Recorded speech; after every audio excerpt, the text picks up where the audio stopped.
Bismillahirrahmanirrahim.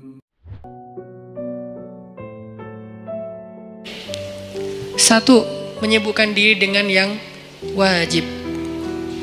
Gimana menyibukkan diri dengan yang wajib, Ustadz? Sholat 5 waktu, biar sibuk ke masjid.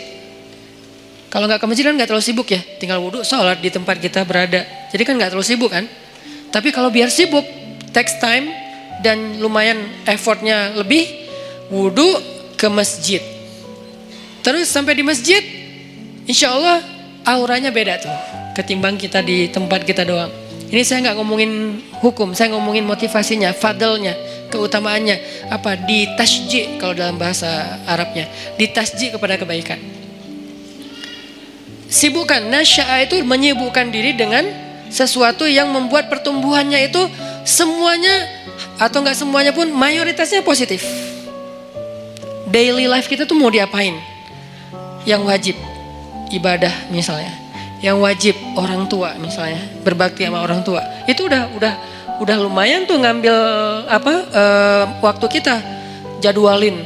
Kalau misalnya kita ngerantau, telepon, WA, jadwalin. Kalau kita dekat sama orang tua tuh datang ke orang tua, ada waktu bersama dengan orang tua, ngapain gitu.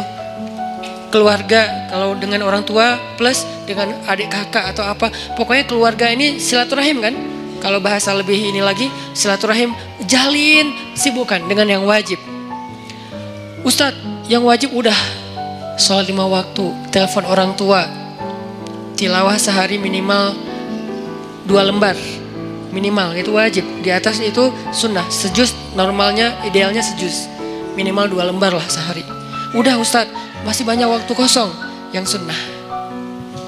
Sibukkan dengan yang sunnah. Yang sunnah apa? Ya tadi, kalau ibadah yang sunnah sifatnya sholat sunnah, puasa sunnah, tilawah tambahan dari target 2 lembar, apalagi zikir. Ustadz, gak semua yang sunnah saya sanggup sekaligus, karena kan kita nih bukan orang yang keren-keren amat ya Ustadz. Oke, gak apa-apa. Gak, yang wajib 10%, oke? Yang sunnah 20%, masih sisa berapa? 70%. Habiskan buat yang mubah, boleh. Karena yang wajib dalam kehidupan kita kan gak banyak kan sebetulnya. Yang sunnah lebih banyak dari yang wajib, 20%. Atau yang wajib 20%, yang sunnah 30%. 50%-nya mubah. Arti mubah apa? Enggak berpahala, tapi juga gak dosa.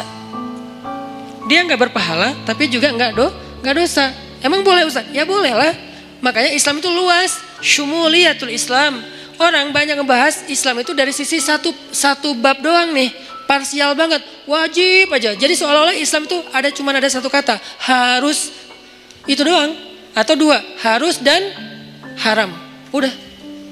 Jadi hidup kita tuh kayak berat banget ya, harus ya. Kalau nggak haram ya, nggak ada pilihan. Karena yang dibahas dari Islam itu parsial banget, cuman bagian kecil. Sementara ada bagian yang begitu luas dalam kehidupan kita 24 jam, itu nggak dibahas. Yang dibahas yang wajib, ke masjid. Tapi kan kita nggak tinggal di masjid kan realitasnya. Gimana kalau kita udah selesai sholat, ngapain lagi Ustadz? Nah, berarti kita bahas bab mubah. Mubah, nggak dosa, nggak berpahala. Apa? Entertain. Ketemu temen, nongkrong, tapi nongkrongnya dijaga. Atau yang lebih positif dan tetap dia mubah, main itu dalam, kalau bahasa saya maksudnya itu olahraga ya. Cuman kita kalau nyebut olahraga kesannya kayak berat gitu kan, kayak ada beban. Main aja lah, tapi yang penting berkeringat, itu olahraga sebetulnya. Cuman main. Kenapa disebut main? Biar sesuai dengan hobi. Jangan dipaksain harus nge-gym semua. Nggak semua orang senang nge-gym, cari treadmill mungkin mahal. Ya udah, lari aja keliling komplek. Kalau perlu nanti kita mudah-mudahan di masjid kita ke depan ada banyak tempat shower kayak di bandara yang ultimate, yang di Terminal 3 kan ada tempat shower tuh.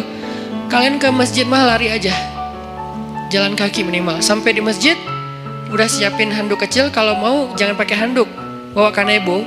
Tapi kanebo yang bagus ya, bukan kanebo pas digosok gini kulitnya nempel di kanebo, atau kanebonya nempel di kulit misalnya. Kanebo yang bagus ya. Karena itu paling praktis. Kalau ini saya tahunya dari teman, kalau ke laut gitu kan kita sering mandi tuh, habis berenang mandi, habis main air mandi pastinya.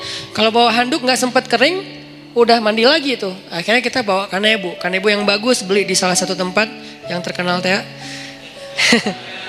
Nah, terus pakai kanebo ke masjid sama baju kaos ganti yang biasa lah ya, sama parfum apa misalnya kesukaan kalian. Nah, mandi itu segar banget loh, sholat maghrib habis olahraga, habis mandi, kan keren ya, segar banget. Di masjid disediain shower buat cowok-cowok buat mandi, ceweknya nggak usah lari. Cewek mah ada tempat sendiri, zumba kayak apa gym, apa yang bagian cewek lah, minimal gym. Ini olahraga main mubah, tapi dia bisa menjaga kita dari dosa. Jadi yang menjaga kita dari dosa itu bukan cuma astagfirullah. Oke, tapi kita nggak bisa astagfirullah 24 jam kan? Yang bisa menjaga diri kita dari dosa, sholat 2 rakaat. Iya, tapi kan kita nggak mungkin sholat 24 jam. Ya, harus realistis. Waqi'i, harus realistis. Tapi juga tetap masali, tetap ideal. Banyak orang yang idealis tapi kurang realistis. Terlalu realistis jadinya nanti apa? Memudah-mudahkan, tasayyub. Makanya dalam Islam tuh nggak boleh kita terlalu idealis, perfeksionis, disebut dengan takalluf. Nggak boleh juga terlalu realistis sampai melupakan idealisme, disebut dengan tasayyub. Ada takalluf, ada tasayyub. Dua-duanya nggak boleh dalam Islam. Yang benar wasatiyah, dia proporsional. Nggak boleh takalluf. Kenapa nggak boleh takalluf? Allah sendiri yang bilang, la yukallifullahu nafsan illa wus'aha. Allah tidak mentakallufkan, tidak membebankan. Artinya takalluf itu terlalu membebani diri. Jangan juga tasayyub yang terlalu meringankan masalah. Semua jadi boleh. Maka bermainlah di tengah. Di tengah di sini maksudnya bukan terombang-ambing, bukan, proporsional. Yang wajib dilakukan, tapi kan tetap nggak mungkin 24 jam wajib. Yang sunnah dilakukan, tapi itu bonus-bonus. Maka sebagian besar usia kita itu ternyata dihabiskan untuk porsi yang ibahah, yang mubah. Apa dalilnya? Salah satu dalilnya adalah kaidah fikih. Al-aslu fil asya ibahah. Dasarnya segala sesuatu adalah boleh. Dasarnya segala sesuatu adalah boleh. Berarti habiskan nasya'a, tumbuhnya itu dalam hal-hal yang dibolehkan Allah, tapi juga bukan berpahala dan juga tidak berdosa. Gak apa-apa. Olahraga, nyalurin hobi, ke bengkel kayak ngulik mesin atau apa.